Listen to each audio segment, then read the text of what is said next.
Depuis plusieurs semaines, les signaux venus d'Europe et du front ukrainien se multiplient, dessinant un tournant silencieux mais décisif dans la guerre. À Kiev, la fatigue est palpable, mais la détermination reste intacte. À Moscou, le pouvoir tente de masquer ses faiblesses sous une propagande de plus en plus désespérée. Et au cœur de cette tension, une phrase du secrétaire général de l'OTAN, Mark Rutte, résonne comme un constat brutal: la Russie est à court d'argent et de troupes. Une déclaration qui, à elle seule, résume l'état d'usure d'un conflit qui s'enlise, bouleverse les équilibres et redessine la carte de la puissance mondiale.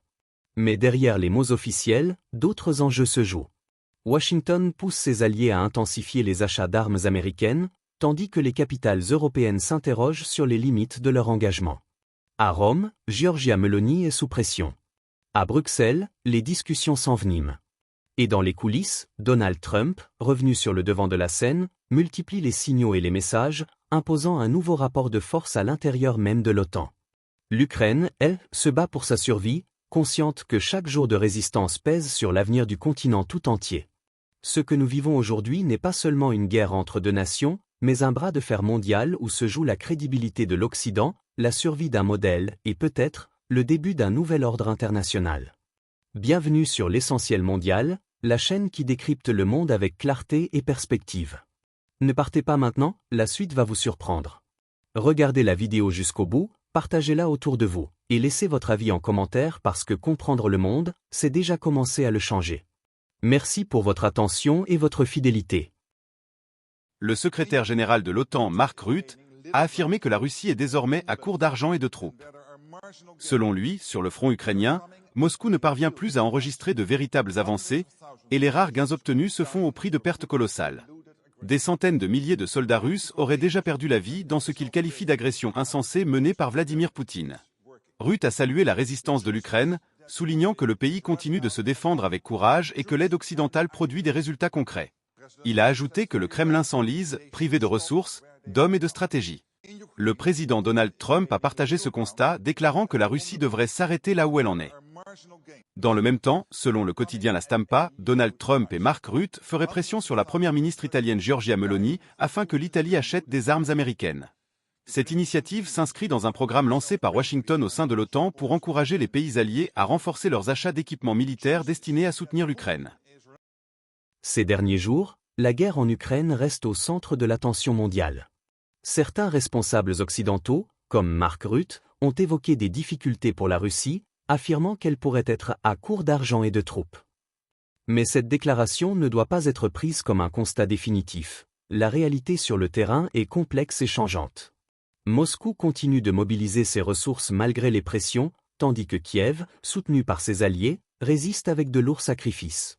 En parallèle, les États-Unis poussent leurs partenaires européens, comme l'Italie de Giorgia Meloni, à accroître les achats d'armes américaines, mêlant intérêts stratégiques et économiques. Depuis 2022, le conflit a profondément transformé l'équilibre en Europe. L'OTAN s'est élargie, la Russie s'est isolée, et le monde voit réapparaître des logiques de bloc que l'on croyait dépassées. L'économie russe montre des signes d'essoufflement, main-d'œuvre en baisse, inflation persistante, dépendance accrue à la Chine. Côté occidental, la fatigue se fait sentir, mais la machine diplomatique continue d'avancer. Ce conflit dépasse le simple front ukrainien. Il teste la crédibilité de l'Occident, l'endurance de la Russie, et envoie un signal au reste du monde: la puissance ne se mesure plus seulement aux armes, mais à la capacité de tenir dans la durée, économiquement, psychologiquement et moralement. Ce moment cristallise plusieurs dynamiques mondiales: politiques industrielles, réarmement, dépendance aux technologies de pointe, mais aussi fragilité des institutions internationales. Chaque décision prise à Washington, Bruxelles ou Moscou a des effets en chaîne sur les marchés, la sécurité énergétique et les alliances régionales. L'Ukraine, malgré sa taille, est devenue le cœur d'une bataille planétaire pour le pouvoir et la démocratie. À court terme, la guerre semble loin d'une issue. À long terme, elle façonne une ère plus fragmentée, plus dure, mais plus lucide.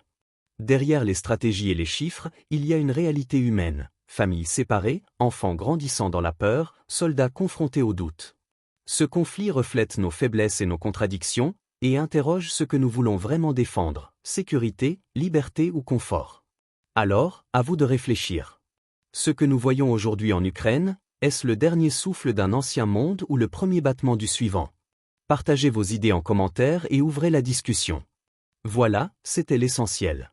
Si tu veux voir le monde autrement, abonne-toi et partage cette vidéo à quelqu'un qui aime réfléchir, pas juste s'informer. Merci de faire partie de ceux qui choisissent de voir plus loin que les apparences. Parce qu'au-delà de l'actualité, il y a toujours une leçon à retenir.